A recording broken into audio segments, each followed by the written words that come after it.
Hello, हाँ जी, अमित जी कैसे हैं आप?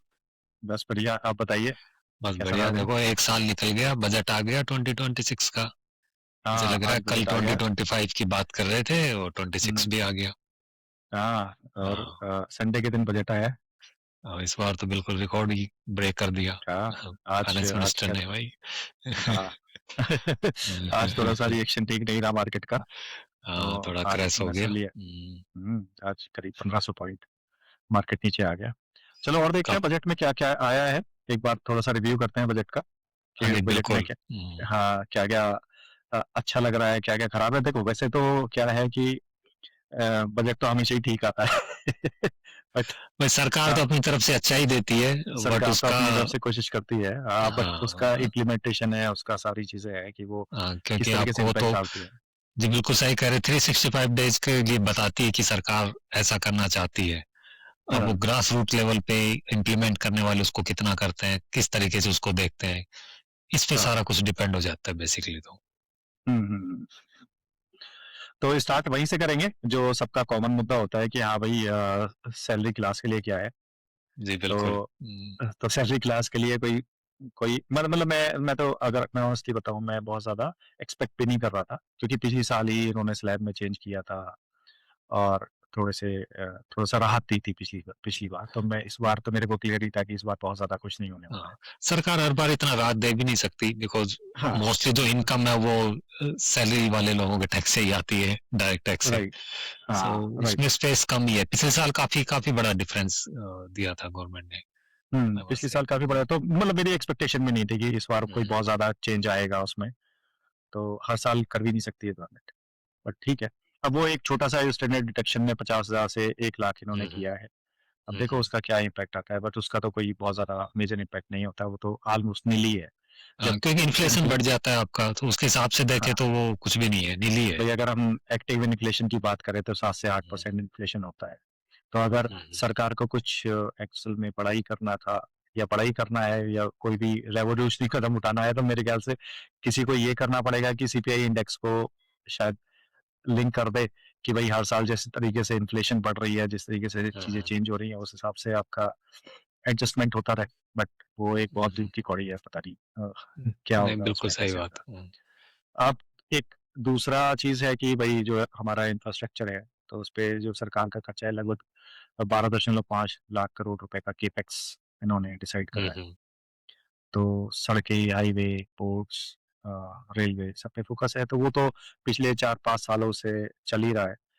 हुँ, लेकिन एक हुँ, बार एक मेजर जो इन्होंने बात करी करी है, वो ये बात करी है कि जो लॉजिस्टिक कॉस्ट है, उसको 14% से 8% पे लाना है, क्योंकि लॉजिस्टिक कॉस्ट अल्टीमेटली जब चीज़ें डिलीवर होती हैं, तो भले ही आप रोड इंफ्रास्ट्रक्चर कितना ही कर लो या रेलवे इंफ्रास्ट्रक्चर आप इंफ्रास्ट्रक्चर पे कितना ही कर लो, लेकिन एक पूरा ये जो इकोसिस्टम है, जब एंड टू एंड डिलीवरी का, तो जब तक आप उसमें पूरा इम्प्रूवमेंट नहीं करोगे, तो तब तक तो हाँ, चीज़ें चेंज होने में टाइम लगता है। बट ये है कि चलो शुरुआत हो गई, इंफ्रास्ट्रक्चर तो हुँ, अच्छा हो ही रहा है।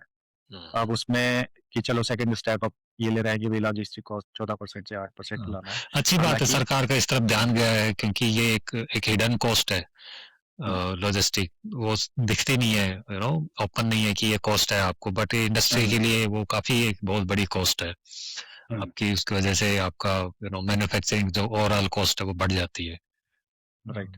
तो ये तो वो ये सारी आई वुड से कि एक अच्छा कदम है अगर इसको इम्प्लीमेंट होता है तो हाँ, अब वो इम्प्लीमेंटेशन लेवल पे देखना पड़ेगा कि जो सरकार के एक होता है कि इतना करना है, एक्सपेक्टेशन होती है कि इतना करना है और फिर वो असल में ग्राउंड लेवल पे अगर आप जाते हो तो वो कितना होता है, अग्री वो एक अलग ही कहानी हो जाती है उसमें। हम्म तीसरा अगर हम पॉइंट की बात करें तो जैसे डिफेंस मैन्युफैक्चरिंग है, तो इन्होंने हम्म ये तो कई कई सालों से इस बात पे बात ही कर रहे हैं कि make in India, made in India कि भई जो अपने इंडिजीनियस आपके पास होना चाहिए कि 70% जो खरीद है वो घरेलू कंपनियों से आनी चाहिए। हम इम्पोर्टर से मैन्युफैक्चर बने, आत्मनिर्भर हम्म, भारत, वो सारी चीज़ें बिल्कुल बातें चलती ही रहती हैं। तो अब कि लेकिन अब प्रॉब्लम आ जाती है देखो कि ये तो सरकार का एक बहुत विज़न होता है, इसे विज़न कह लो और सरकार कहना चाहती है, ऐसा करना चाहती है। लेकिन जब हम वही वाली बात पे ग्राउंड लेवल पे आते हैं, तो हमारे एयर चीफ एपी सिंह पहले कह चुके हैं कि देखो एचएएल का क्या कर रही है, एचएएल मतलब जो ब्यूरोक्रेटिक डिलेज कितने हो रहे हैं। अगर टेक्नोलॉजी ट्रांसफर की बात करें तो टेक्नोलॉजी ट्रांसफर में कितनी अड़चन आ रही है भाई। तो अब वो सारे जो मतलब मुझे ऐसा लगता है कि भाई ये सारे इश्यूज तो हैं, और ये सारे इश्यूज भाई मेक इन इंडिया या मेड इन इंडिया में आपका एक टेक्नोलॉजी बहुत बड़ा ब्लॉकर है। तो जी जब बिल्कुल। तक हम्म, या और डिफेंस में तो अभी टेक्नोलॉजी इतनी एडवांस हो गई है, बाकी कंट्रीज को देखेंगे, सो हम्म, आपको वहां तक R&D करने के लिए आपको काफी समय चाहिए, क्योंकि एक राइट, जेट बनाने के लिए आपको 10 से 15 साल चाहिए मिनिमम। उसकी समथिंग। टेस्टिंग है, उसका इम्प्रूवमेंट है, टेक्नोलॉजी है, हम हमें तो खैर 40 साल हो कंपोनेंट्स गए हैं। हैं और तो वो सो चीजें हैं। काफी देर हो गई है वैसे तो, बट चलो, अगर सरकार कुछ करना चाहती है बड़े लेवल पे, बट उस तरह का इंफ्रास्ट्रक्चर और फिर उस तरह की मैन पावर सप्लाई भी चाहिए। राइट, अगर सोच वो तो ठीक है, देखो सोच हम्म, तो ठीक है ना, हम्म, बट बात वही है कि फिर से ये हो जाती है कि सिर्फ एक कदम उठाने से सारी चीजें सही नहीं हो जाएंगी ना, क्योंकि आप जब तक पूरा इकोसिस्टम ही ठीक नहीं करोगे।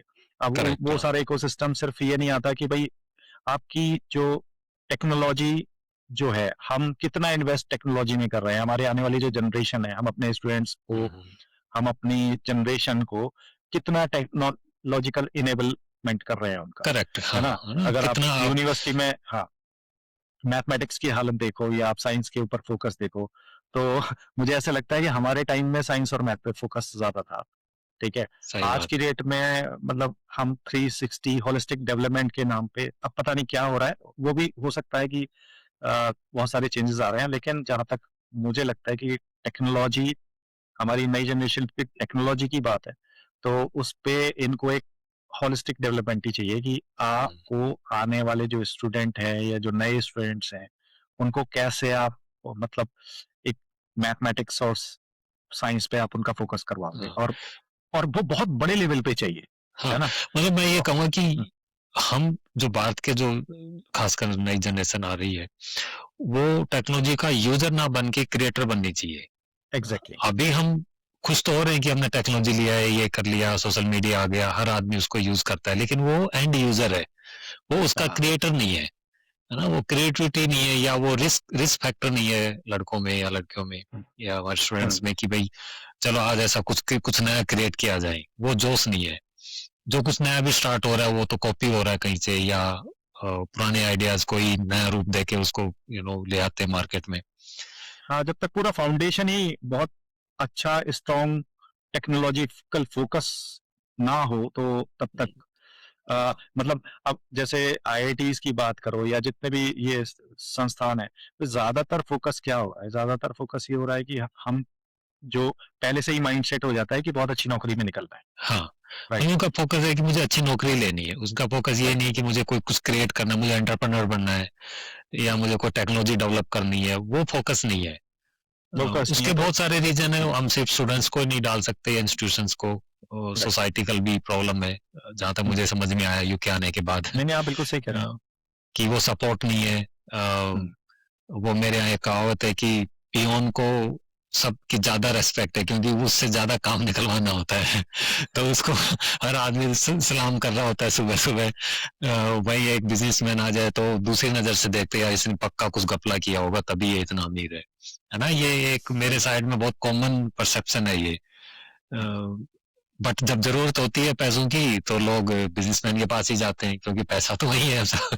पियोन की तो सैलरी इतनी है नहीं बेचारे की, तो वो तो आपकी हेल्प कर नहीं पाएगा, है ना। तो ये एक बहुत सारी चीजें हैं ऐसा। तो स्टूडेंट्स भी उसी बैकग्राउंड से आते हैं, तो उनकी भी गलती नहीं है। माँ बाप इतना पैसा खर्च करके उनको पढ़ाते हैं तो उन्हें लगे कि एक अच्छी जॉब भी कर ले, सही बात है है। ना। तो वो जाके उसने ने कहा है ना कि माँ बाप आपके पैशन के खिलाफ नहीं है। वो आपको सिर्फ गरीब नहीं देखना चाहते। बिल्कुल सही बात है, हाँ, अ, बहुत अच्छी। ये नहीं, बिल्कुल आपने बहुत अच्छी बात बोली है ये, कि भाई मतलब ये सारी चीजें बहुत इंपॉर्टेंट है। सो सो इस बजट में क्या लगता है आपको, कुछ जो अभी बिजनेस की बात कर रहे हैं या रिस्क फैक्टर की हम बात कर रहे हैं, जो रिस्क लेके लोग स्टार्ट करते हैं अपना बिजनेस। सो इसमें सरकार ने कुछ टैक्स छूट या कुछ ऐसा कुछ प्रावधान किया इस बजट में? कैसे देखते हैं आप उस चीज देखो, को? जहाँ तक मैंने बजट को देखा है, बजट को समझा है, तो उसमें अगर हम बात करें, नई स्टार्टअप्स की बात करें, ठीक है? हाँ जी। तो स्टार्टअप्स की अगर बात करते हैं तो इन्होंने टैक्स हॉलिडे पे कुछ छूट दी है। अब टैक्स हॉलिडे हम्म। पे छूट तो दी है, 1 साल के लिए इन्होंने बढ़ाया है उसको, तो 2026 कर दिया है कि अगर कोई रजिस्ट्रेशन कराना चाहता है तो 2026 तक 1 साल और बढ़ा दिया है उन्होंने, तो हम्म। वो कर पाएगा उसको। अब हो इसका बेसिक क्या था कि मतलब जो टैक्स हॉलिडे था, पहले क्या रूल था हम्म। कि 10 साल में आप किसी भी 3 कंसेक्यूटिव ईयर्स में आपको टैक्स रिबेट ले सकते हैं। ठीक है? मतलब आपका टैक्स एग्जम्पशन मिल सकता हाँ है जी। आपको। हाँ। कि 3 साल बाद, 4 साल बाद, 5 साल बाद आपका जब भी प्रॉफिट मेकिंग आपने स्टार्ट करी तो उसके कंसेक्यूटिव 3 इयर्स में आप उसको टैक्स टैक्स बेनिफिट एग्जम्पशन, वाले, हाँ। हाँ, बेनिफिट ले सकते हैं। अब प्रॉब्लम क्या है कि ये 1 साल के लिए तो बढ़ा दिया, लेकिन अगर मैंने 1 साल के लिए बढ़ा दिया और मैं कोई 2 साल पहले या 3 साल पहले या इस साल भी अगर मान लो मैं कोई कंपनी इनकॉर्पोरेट करने जा रहा हूँ, तो मेरे लिए उसका कोई फ़ायदा नहीं है, हाँ। ठीक है? तो मतलब वहीं पे इनिशियली बहुत सारा जो इसका वैलिडेशन है वो फ़ेल हो जाता है। हाँ। तो और जो कंपनी ज़्यादातर जो बड़ी कंपनीज़ हैं वो तो जो वीसी फंडिंग लेके आती हैं या वो सारी चीज़ें करती हैं, तो वो कर ही लेती हैं। तो मुझे नहीं पता कि इसका एक्चुअल कितना यूज़ हो पाएगा, हम्म। बट एक वैसे भी प्रावधान तो दिया ही है। हाँ, बिल्कुल ठीक ठीक है? बात है, लेकिन स्टार्टअप तो वैसे भी पहले 3 साल तो कोई भी स्टार्टअप भी प्रॉफिट में नहीं आता है। बड़ा मुश्किल हो जाता है। सरवाइव हो जाए वो बड़ी बात है। सर्वाइव हो जाए वो बहुत बड़ी बात 70-80% तो सरवाइव नहीं हो पाते हैं, फर्स्ट ईयर है। में ही राइट, बंद हो जाते हैं। ये सब जगह राइट। है, ये यू नॉट जस्ट इन इसलिए इंडिया, सारी अब दुनिया में ऐसे स्टार्टअप मुश्किल से 10% ही सक्सेस होते हैं, वो भी 3-4 साल बाद कुछ प्रॉफिट आने लगता है। राइट, अब इसमें अ, ज़्यादा ज़रूरी इन सारी चीज़ों से मुझे ऐसा लगता है कि ज़्यादा ज़रूरी ये है कि आप जो जो आपका सपोर्ट सिस्टम है ना, वो बहुत स्ट्रांग होना चाहिए कि भाई स्टार्टअप को क्या चाहिए, स्टार्टअप की जो ग्रीवेंसेस है वो क्या ग्रीवेंसेस है, उनको आप कैसे सॉर्ट आउट कर रहे हैं। ठीक है? तो रेदर देन कि आप अपनी सोच से उसको मतलब आप एक नया चीज़ रिबेट दे दो या सारी चीज़ें कर दो, बट मुझे ऐसा लगता है कि आपको एक ग्राउंड रूट पे देखना चाहिए कि हमारे यहाँ अगर सिर्फ 1%, 2%, 3% या 4% स्टार्टअप ही अगर सक्सेस हो रही है तो वो क्यों हो रही है, क्या रीज़न है, कोई मतलब ऐसा क्या हो रहा है, और फिर उसके लिहाज से उसको देखभाल के तब उसमें देखा जाए कि इनको सपोर्ट कैसे किया जा सकता हाँ है। जी। एनीवेज, मतलब ये तो एक वो आया ही है, रूल तो आया ही है। अब एक डीप टेक के लिए भी इन्होंने पैसा दिया है कि अगर कोई एआई, ड्रोन या रोबोटिक्स में अगर इन्वेस्ट करना चाहता है या कोई इसमें नई स्टार्टअप आ रही है, तो या इसके फ्यूचर टेक पे काम कर रहे हैं, तो सरकार ने इसके लिए 50,000 करोड़ का स्पेशल फंड रखा है।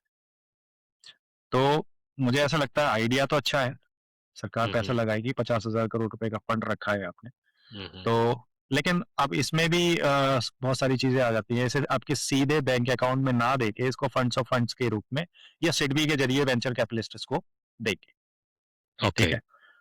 अब आपको पता ही है कि अगर इस तरह की चीज़ें हैं, अब ट्रस्ट तो कहीं पे भी नहीं है ना, मतलब अगर सरकार डायरेक्ट उसमें भी देती है तो भी प्रॉब्लम है, बैंक अकाउंट में अगर ट्रांसफ़र करती है तो भी इश्यूज़ है ना? ट्रस्ट का इश्यूज़ हमेशा रहता है। और फंड्स ऑफ फंड्स या सिडबी के ज़रिए वीसी को दे रही है, तो वहाँ पे भी अपने फिर ब्यूरोक्रेटिक इश्यूज़ आ जाते हैं। हाँ, और वो फिर सारी आपने चीज़ें, मीडिएटर रख दिए बीच में, सो मीडिएटर फिर तो इज आपने बीच में ऑलवेज ए मीडिएटर रख दिए, प्रॉब्लमेटिक। ठीक है?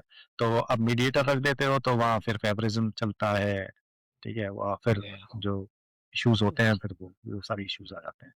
तो पॉलिसी तो ठीक है, फॉर एग्ज़ाम्पल डीप टेक के लिए 50,000 करोड़ का फंड या टैक्स हॉलिडे, तो बट इनका असल इम्प्लीमेंटेशन क्या है वो बड़ा मुश्किल हो जाता है। एक और चीज़ इन्होंने की है कि जैसे बिना गारंटी लोन, 10 करोड़ तक का ओके। बिना गारंटी लोन की कोलेटरल फ्री लोन आपको 10 करोड़ रुपए तक का मिलेगा। लेकिन फिर वही चीज़ आ जाती है कि हर किसी को नहीं मिलेगा। ये एक डीपीआईआईटी जो रजिस्टर्ड डीपीआईटी रजिस्टर्ड स्टार्टअप्स को ही मिलेगा। उसके बाद एक और शर्त है, वो बड़ी शर्त ये है कि आपके पास एक इनोवेशन कैटेगरी में आपका स्टार्टअप होना चाहिए, ठीक है? तो तभी क्रेडिट गारंटी फंड ट्रस्ट से ही आपको मिलेगा। अब अब इसकी गारंटी तो सरकार दे रही है, तो बैंकों को कोई इश्यू नहीं होना चाहिए आइडियली, बट फिर या भी बिकॉज़ मतलब गारंटीड बाय बैंक है। गारंटीड बाय गवर्नमेंट है, तो बैंक को कोई इश्यू नहीं होना या चाहिए कि अल्टीमेटली बैंक तो रिकवर कर ही सकता है, गवर्नमेंट से ही रिकवर कर लेगा, जब गवर्नमेंट स्टिल गारंटी दे रही है।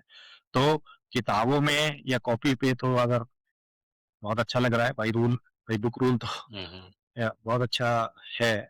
10 करोड़ तक का अगर लोन मिलता है किसी स्टार्टअप को या किसी किसी कंपनी को, बट वही चीज़ है कि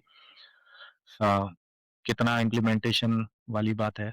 मुश्किल हो जाता है कि 1 करोड़ का लोन लेना या 50 लाख का लोन लेना मुश्किल हो जाता है, 10 करोड़ का लोन तो बहुत होता है। सही बात है। फिर फिर दूसरा फिर एक और इन्होंने उसको थोड़ी-सी राहत दी कि कागज़ी कार्रवाई ये कह रहे हैं कि हम खत्म कर देंगे। तो अच्छा। अर मल्ट वही सिंगल विंडो जो पोर्टल है हाँ जी, कि हाँ, आप हाँ। सिंगल विंडो पोर्टल पे आप सारा रजिस्ट्रेशन करवाओ और लाइसेंस एक जगह से मिल जाएगा।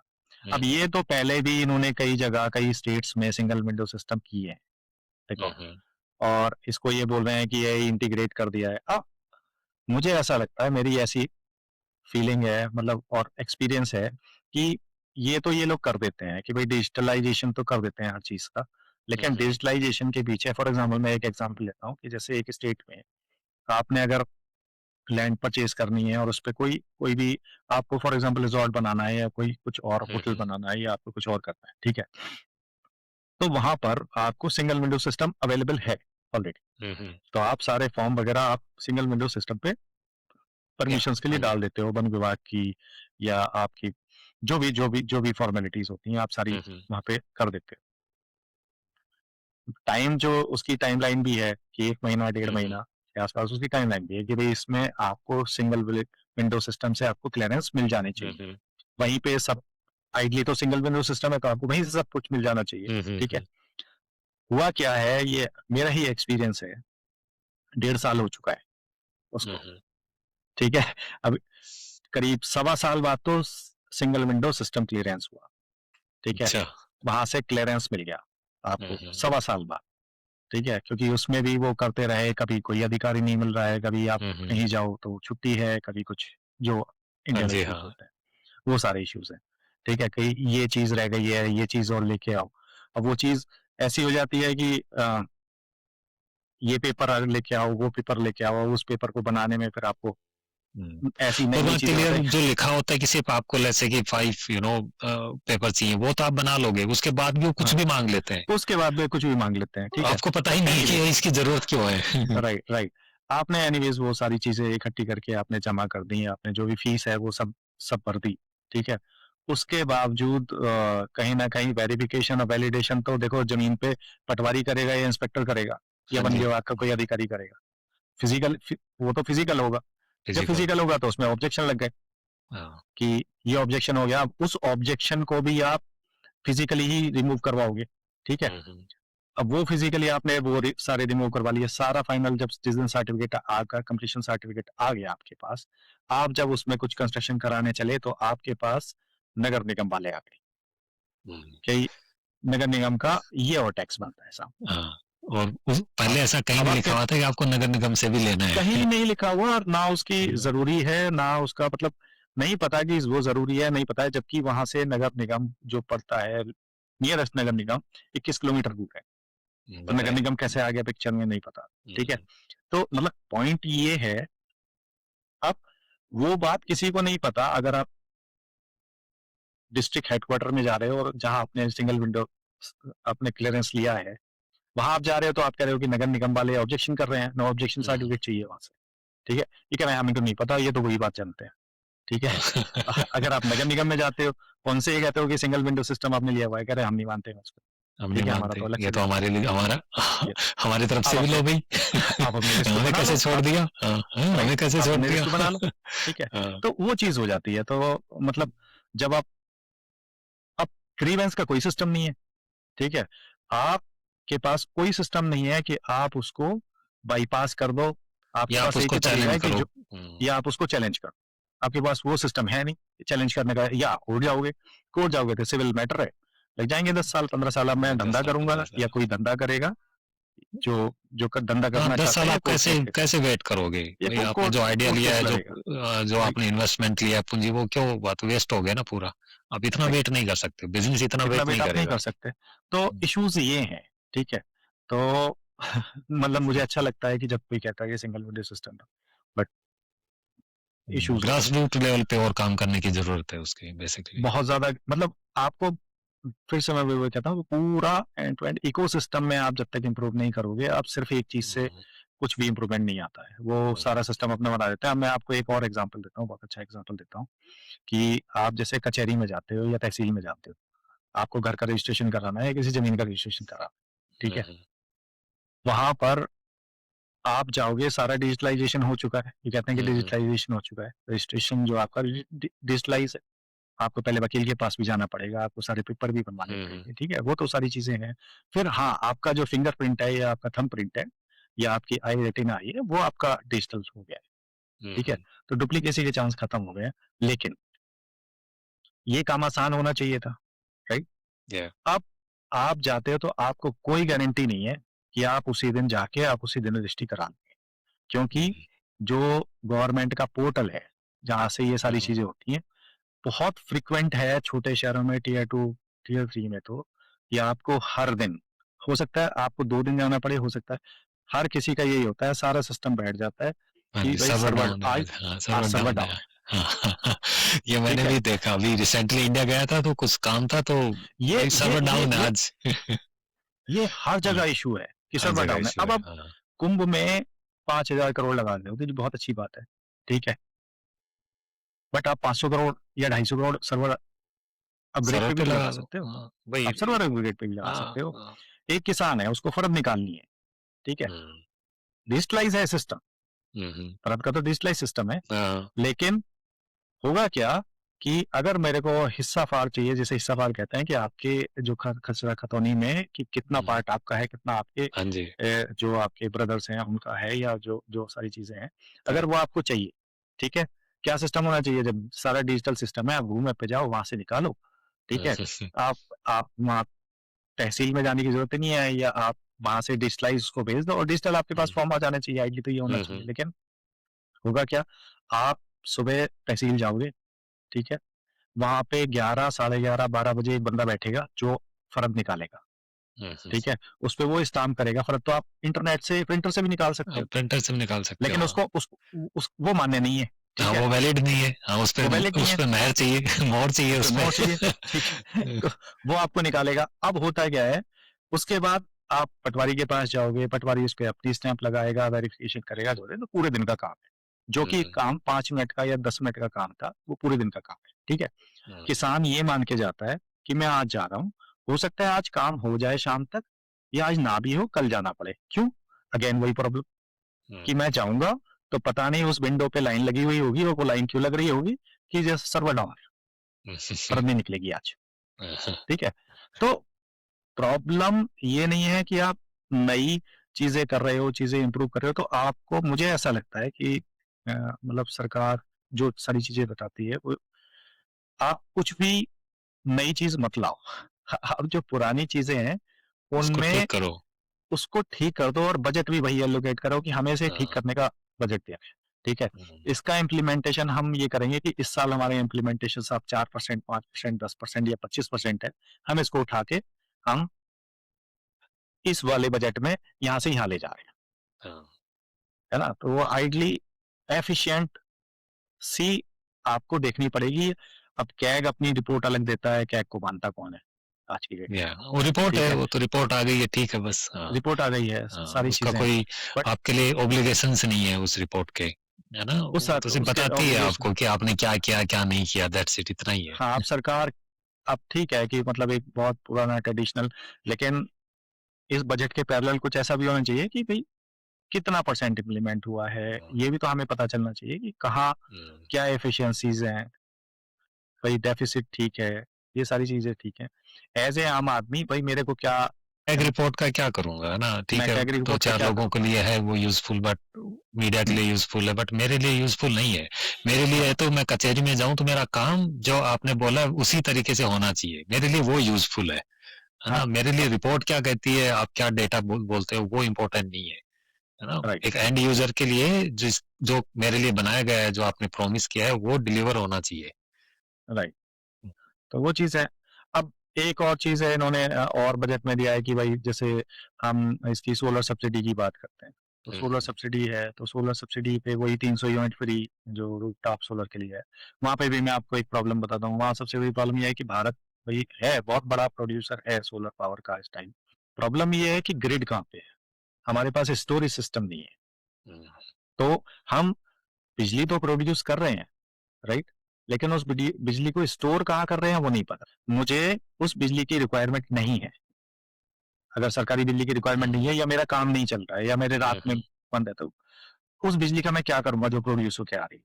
हाँ, एग्जैक्टली। क्योंकि स्टोर करने की कहीं कहीं कैपेसिटी हाँ, नहीं है। कैपेसिटी नहीं है। Yeah. ठीक है, तो ये इश्यूज हैं कि सोलर का वो पेनिट्रेशन तो बढ़ रहा है, लेकिन सोलर का जो इक्वली डिस्ट्रीब्यूशन होना चाहिए जहाँ पे, या इक्वली मतलब कि वो ग्रिड में कैसे जाएगा या ग्रिड से उसको कैसे या स्टोर जो होगा, एक्स्ट्रा प्रोड्यूस हो रहा है उसका यूज कैसे करोगे, वो उसका यूज कैसे करोगे, कैसे करोगे, तो है ना? हाँ, उसका कोई बहुत ज्यादा हाँ, जैसे यूके में मेरे यहाँ अगर आप हम्म, लगाते हो सोलर पैनल, हम्म, सो जो एक्स्ट्रा आपने यूज किया उतना ठीक है ना? जो एक्स्ट्रा आपका बचा वो ऑटोमेटिकली वो ग्रिड में चला जाता है एंड यू अर्न मनी।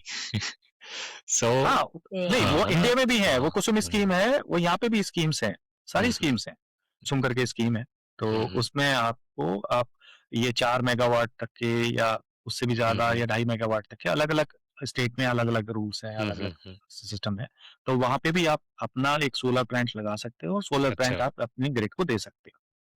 तो ये सिस्टम है और वो आपको पेड करेंगे। लेकिन एक जमाने में वही जो 14 रुपए यूनिट का रेट था, वो आज 2 रुपए 60 पैसे, 2 रुपए 65 पैसे, 2 रुपए 70 पैसे आ चुका है। तो उसको तो जो लगाने की कॉस्ट इतनी ज्यादा है और फिर वो अब उसको लगाने की कॉस्ट बहुत ज्यादा मेंटेनेंस है, है हालांकि ये। सेल के प्राइसेस कम जा रहे हैं, सोलर पैनल के प्राइसेस कम जा रहे हैं, लेकिन इतना कम नहीं जा रहा है। लुक्रेटिव नहीं है। हाँ, लुक्रेटिव नहीं, बिजनेस अब ये लुक्रेटिव नहीं बचा। बट फिर उसके बाद अगर आपने कमिटमेंट हुआ है कि चलो इतनी बिजली हमें रोज देनी है, बट बीच में फॉल्ट हो गए या कुछ हो गया, लाइन मतलब जहाँ जहाँ तक आपकी बिजली जा रही है तो उनको बिजली की रिक्वायरमेंट नहीं है, तो वो नहीं देते आपको पैसा। तो वो सारी प्रॉब्लम्स हैं। ओके। अब कुछ एग्रीकल्चर को लेके कुछ क्या नया कुछ आया है? डिजिटल एग्री स्टैक की बात कर रहे हैं। हाँ, एग्रीकल्चर को लेके कि डिजिटल कृषि की बात कर रहे हैं, अब आज गाँव किसानों को डिजिटल आईडी मिल जाएगा साहब, और जमीन बैंक सब लिंक हो जाएगा, बिचौलियों का मतलब कहना है कि बिचौलिया सिस्टम खत्म हो जाएगा, मोबाइल पे ही आ जाएगा, आपका मंडी का भाव आ जाएगा, है ना? तो वो सारी चीजें हैं, कुछ चीजें ठीक हैं और कुछ चीजें किताबी हैं, है ना? अब वो यहाँ पे एक बहुत बड़ा इशू आता है, किसान कितना डिजिटल सिस्टम को अच्छी तरीके से समझ सकता है। तो जो बड़ा किसान है, जो अच्छा किसान है, जो पढ़ा लिखा किसान है, वो तो इन चीजों को लीवरेज कर लेता है। लेकिन आज भी मैंने देखा है गाँव में, अगर किसी को इनफैक्ट ये आपका यूपीआई यूज करते हैं तो 10 रुपए वो लेते हैं और आपका पैसा ये 10 उधर ट्रांसफर, और वो दुकान पे जाते हैं करवाने के लिए, क्योंकि वो नहीं कर पाते, खुद खुद से नहीं कर पाते। सही बात है। तो मान लो 1000 रुपए भी निकालने हैं या 500 रुपए भी निकालने हैं, तो वो 10 रुपए उस दुकान वाले को देगा और उससे ओके। पैसा कहीं से इधर उससे उधर ट्रांसफर करवाएगा। करेगा। ठीक है, नहीं, तो वो नहीं कर पाते बहुत सारे, मतलब अब पुराना आदमी क्या, तो पढ़े लिखे लोग मोबाइल सिस्टम को बहुत अच्छी तरीके से यूज नहीं कर पाते। सही बात है। तो ये कितना इसका पर ठीक है कि बट ठीक है, अगर डिजिटलाइजेशन तो हो जाएगा। बिचौलिए एक मतलब कम हो जाए या फिर उनको एलिमिनेट कर दे तो वो है एक फायदा है किसान को, राइट। क्योंकि मोस्टली बेनिफिट तो बिचौलिए खा जाते थे अभी तक। सो हरियाणा में मेरे यहाँ आप कोई भी फसल अगर आपको बेचनी है तो आपको डिजिटल बुक करके ही बेचनी होगी, अगर गवर्नमेंट को बेचनी है तो अच्छा। आपको टाइम स्लॉट दे देते हैं कि आपको इतने तारीख को 1 से 2 बजे के बीच में आना है, और वो टाइम अच्छा। स्लॉट पे आप जाओ अपना जितना भी है, और लेकिन वो आपको पहले उनको रजिस्टर कराना होता है कि मेरे पास 2 एकड़ है या 3 एकड़ लैंड है, वो उसी हिसाब से ही आपका लेंगे।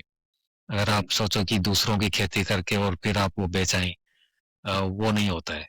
वो फिर आपका जितनी लैंड है उसी लैंड के हिसाब से ही आप उतना ही क्वांटिटी में उस सरकारी रेट पे बेच सकते हो। तो ये है ये, लेकिन ये काफी काफी बेनिफिट हुआ है किसानों को इससे। हाँ, अ, बेनिफिट तो डेफिनेटली देखो, हाँ, क्योंकि डिजिटलाइजेशन हो रहा है मैंडेटरी तो है उससे। कि अगर आप सरकारी विंडो ओपन हुई है तो आपकी कितनी बम्पर फसल हो, उसकी डिमांड है या नहीं है, उस रेट पे आपको प्राइस वो मिलेगा ही। ये पहले ये होता था कि बम्पर अगर आपकी फसल हो गई तो बिचौलिए उस प्राइस को कम कर देते थे। हुँ, भाई किसान को तो बेचनी, किसान उसको होल्ड नहीं रख सकता, उसके राइट। अपने एक्सपेंसेस हैं, सो उसको होल्ड नहीं रख सकता, तो वो सस्ते में देता होल्ड था। होल्ड रखेगा तो रखेगा कहाँ? अगर रखेगा वो एक कहाँ, स्टोरेज क्रॉप नहीं है है, तो वो वो उसको खराब होल्ड हो कैसे जाएगी। करेगा? हाँ, हुँ, है ना, खराब हो जाएगी। या फिर वो बहुत सारे इधर-उधर से पैसा लोन उठा के तब वो एग्रीकल्चर करता है, वो रिटर्न करना है। मुझे याद है पहले लोग प्रॉमिस होते थे कि फसल आएगी तब हम आपका देंगे। ये बहुत कॉमन फ्रेज़ थी, हाँ, ये तो बहुत कॉमन प्रैक्टिस अभी थी। भी चलता है बट अभी भी हाँ, चलता है। हाँ, बिल्कुल, हुँ। बिल्कुल। हुँ, भई लोगों की जो कि शादियाँ होती हैं किसी की मतलब गाँव में तो वो सारा जो शादी के लिए क्रेडिट पे ही जाता है सामान, पूरा क्रेडिट पे ही चाहे वो हाँ, राशन हो या हाँ, कपड़े हों या सारी चीज़ें हों, तो वो हाँ, सब क्रेडिट पे कुछ चलता है कि जब क्रेडिट पे जाता हमारे है। यहाँ तो जब गन्ने की फसल आएगी, ठीक है, जब हाँ जी। गन्ना मिल पे जाएगा या कृषक पे जाएगा, तो उसके बाद जो पैसे मिलेंगे तो वो सारे दुकानदारों को हाँ, यही होता है हाँ वो जी, हाँ जी, हाँ। जो जो कहते हैं ना उसको वसूली को क्या बोलते हैं उसको हुँ, लोकल भाषा में, तो वो उसके बाद ही हाँ जी। स्टार्ट करते हैं कि हाँ, जब स्टार्ट ही करते हैं। उगाई हाँ, जिसको नवंबर बोलते हैं। नवंबर दिसंबर जब हाँ बिल का जी, हाँ। पेमेंट आना स्टार्ट होता है तो बिल्कुल भी उसके हाँ। तो लिए तो मुझे याद है बचपन में मेरे यहाँ जब ऐसे सगाई हो जाती थी, जैसे मान लो हुँ, दिसंबर में आपने सगाई तो शादी वो जून में जाके होती थी, क्योंकि हाँ, अप्रैल में आपका फसल कटाई का सीजन है सरसों गेहूँ का। हुँ। तो वो दिया भी शादी तभी करेंगे तब हमारी फसल कट लेगी, क्योंकि उस फसल से जो कैश आया आपका वो आपने शादी में लगा दिया। हाँ, तो वो नहीं जून जुलाई शादियों का काफी बड़ा सीजन होता था, अभी तो पूरे साल होने लगी हैं। हुँ। तो अलग हो गई ये चीजें। नहीं चेंज तो आ रहा है अब जैसे बहुत एडवांस सिस्टम है भाई गन्ना का जो पेमेंट का सिस्टम है, वो अब काफ़ी एडवांस हो चुका है हाँ कि जी, हाँ। आपकी वहीं मिल ही आपका जैसी आपकी पर्ची पड़ेगी, आपके यहाँ जितना गन्ना भी है आपका हाँ पर्ची के जी, हिसाब से है, तो वो डिजिटल पर्ची आ जाएगी आपके पास, आपका एक टाइम ड्यूरेशन आ जाएगा कि इस ड्यूरेशन में हुँ, आपको गन्ना हुँ, शुगर सेंटर तक पहुँचाना है या शुगर मिल तक पहुँचाना है। और हुँ, फिर हुँ, उसके बाद पेमेंट आपका डिजिटली पेमेंट वहाँ से हुँ, हुँ। आपके अकाउंट में डायरेक्ट आ जाएगा।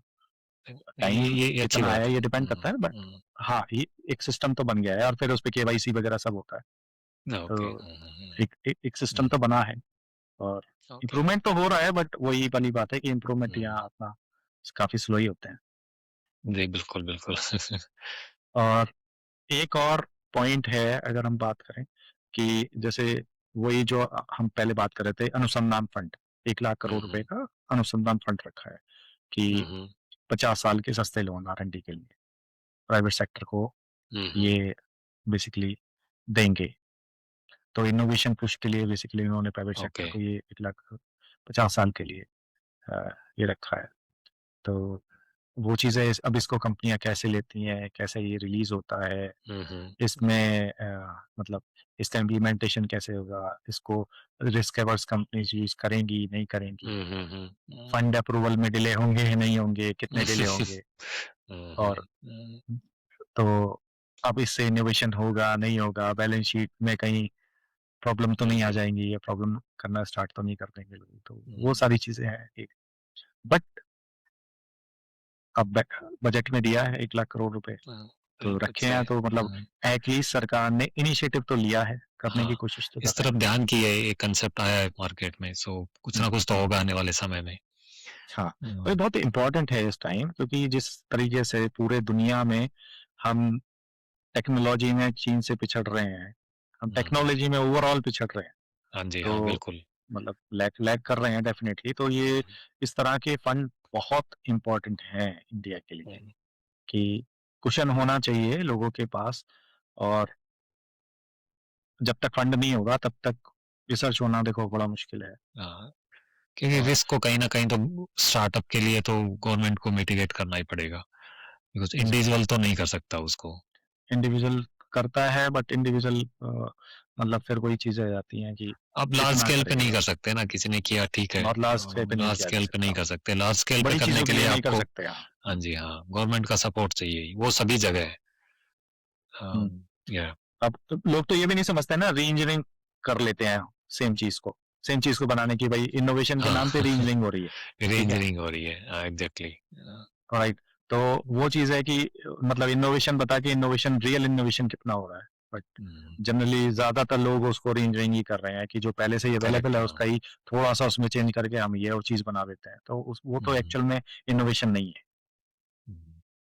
सो आपको तो लगता है पूरा बजट को देखने के बाद कि ये इस बार का बजट कहीं इस बात से भी प्रभावित हुआ है या हाँ, पॉलिसी एक जितनी बहुत आई है? इम्पोर्टेंट, हाँ,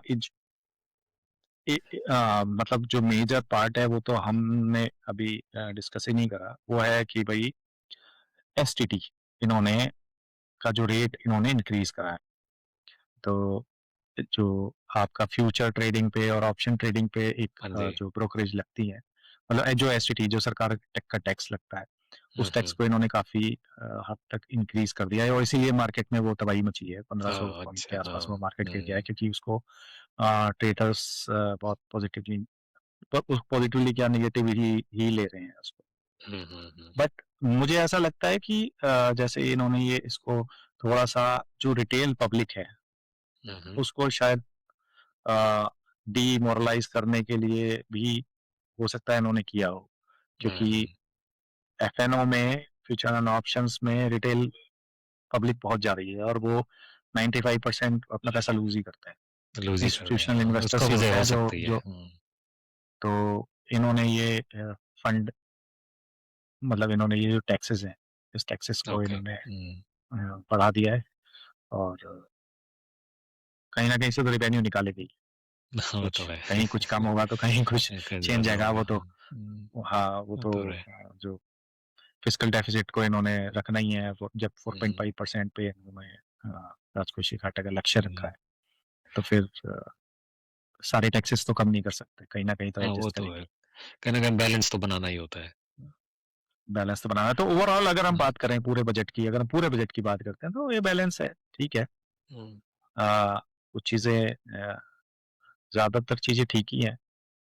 बट ओके। मुझे फिर अगेन वो लगता है कि इम्प्लीमेंटेशन पे सरकार को बहुत फोकस हुँ, करना चाहिए, वो बहुत इम्पोर्टेंट है। दूसरी चीज़ साइंस एंड टेक्नोलॉजी पे, तीसरा हुँ, आर-एन-डी पे इनको और अ, इस पे मतलब फोकस किया भी है और इसको लगातार मॉनिटरिंग बहुत ज़रूरी है इस चीज़ की कि क्या हम ऑन ट्रैक हैं इस चीज़ पे या नहीं। या करेक्ट हाँ। हाँ, हमारी परफॉर्मेंस क्या रह रही है, एफिशिएंसी क्या रह रही है कि हमने किया तो है अब ऐसे ही जैसे वो अभी अ, कि कौशल विकास योजना के नाम पे वो घोटाला बता रहे हैं, हुँ, है ना? हुँ, हुँ, कि 90 लाख लोगों ने करीब कितना हज़ारों करोड़ रुपए सिर्फ, मतलब करेक्ट हाँ। उनमें से 5 लाख लोगों के नाम पे ही वो सारा फंड और सारा वो सारी चीज़ें हुई, तो विथड्रॉ ऐसी कर चीज़ें लिया। ना हो, हाँ, विथड्रॉ सही कर बात लिया। है। हुँ, वो सारी चीज़ें ना हो तो इम्पोर्टेंट है वो सारी चीज़ें। चलिए बहुत अच्छी बात है। होपफुली सरकार ध्यान देगी मोर इम्प्ली अच्छा इम्प्लीमेंटेशन करने के लिए। हाँ, सिर्फ थ्योरेटिकली नहीं प्रैक्टिकल भी होना चाहिए। क्योंकि प्रैक्टिकल चीज़ें ही ऑलरेडी आम आदमी को उसकी ज़िंदगी में कुछ उतार-चढ़ाव लाती हैं। थ्योरी तो आप कितना ही बात कर लो। हाँ, अब राइट। और ईज़ ऑफ बिज़नेस है, अगर ओवरऑल तरीके से देखो तो ईज़ ऑफ बिज़नेस की तो प्रॉब्लम है ही है ना? आप कितना ही कोशिश बिल्कुल। कर लो, सरकार हायर लेवल पे तो कोशिश करती है, बट वो नीचे हुँ, आते-आते सब वो या सारे जो बेनिफिट्स हैं वो खत्म हो जाते हैं। तो ईज़ ऑफ खत्म हो बिज़नेस जाता है। नहीं है ईज़ ऑफ बिज़नेस, बहुत मुश्किल है। इंडिया दैट्स में ट्रू। बड़ा मुश्किल है बिज़नेस करना, ठीक है? स्टार्ट जो करना ही बहुत बिज़नेसमैन है मुश्किल है, उसको जो आगे करना, उसको बिज़नेस को आगे बढ़ाना तो मुश्किल है ही है, उसको स्टार्ट करना ही बहुत मुश्किल है। सो हाँ, तो जो बहुत सारे एक्जिस्टिंग लोग तो फर्म यही है, मतलब सोच के चलो रह स्टार्ट, जाते होंगे कि यार क्यों इतने पचड़े में पड़े, छोड़ो। राइट। नहीं तो वही वही चीज़ है कि भई स्टार्टअप के लिए स्टार्टअप कंपनी को वो तो बहुत कुशन आप दे रहे हैं, ठीक है? हुँ, लेकिन जो एक्जिस्ट कर रही हैं या थोड़ी बहुत प्रॉफिटेबल चली गई हैं, हुँ, उनके लिए आप हुँ। क्या कर रहे हो? ये भी बड़ा हाँ, इम्पोर्टेंट है ये ना, भी कि उनको आप इम्पोर्टेंट किस है। तरीके से कुशन दे रहे हो? भई सरकार को उसको भी तो कुशन करना है ना। हाँ, उसको भी ए सस्टेन तो एक करना बार है ना, जो आप स्टार्ट तो जो ठीक है, जो बस पहली सस्टेन बार भी है। कंपनी 5 साल, 7 साल से चल रही है, लेकिन पहली बार प्रॉफिट पे अगर वो कंपनी पहुँची है, ठीक है? तो वो आप उसको कुशन कैसे दोगे? आप उसके लिए कैसे खड़े होगे आप, मतलब क्योंकि सरकार तो एक तरीके से गार्जियन है ना, तो करेक्ट हाँ। उसका काम गार्जियन का भी है ना? हुँ, फैसिलिटेट करना है उसका गार्जियन का काम। तो आप उसको किस तरीके से, मतलब आप उसको कुशन करोगे? ये बड़ा इम्पोर्टेंट है। और अ, जो इस स्टेज में कंपनीज़ हैं, जो सेकंड लेयर पे मतलब एक अभी प्रॉफिटेबल हुई हैं, उनके लिए आप हुँ। आगे वो कैसे ग्रो करेंगी, वो सारी चीज़ें कैसे ग्रो करेंगी? अगर मैं ये सारी चीज़ों के लिए बजट में कुछ और देखता तो शायद और कुछ मेरे को खुशी होती। हुँ। बट ठीक है,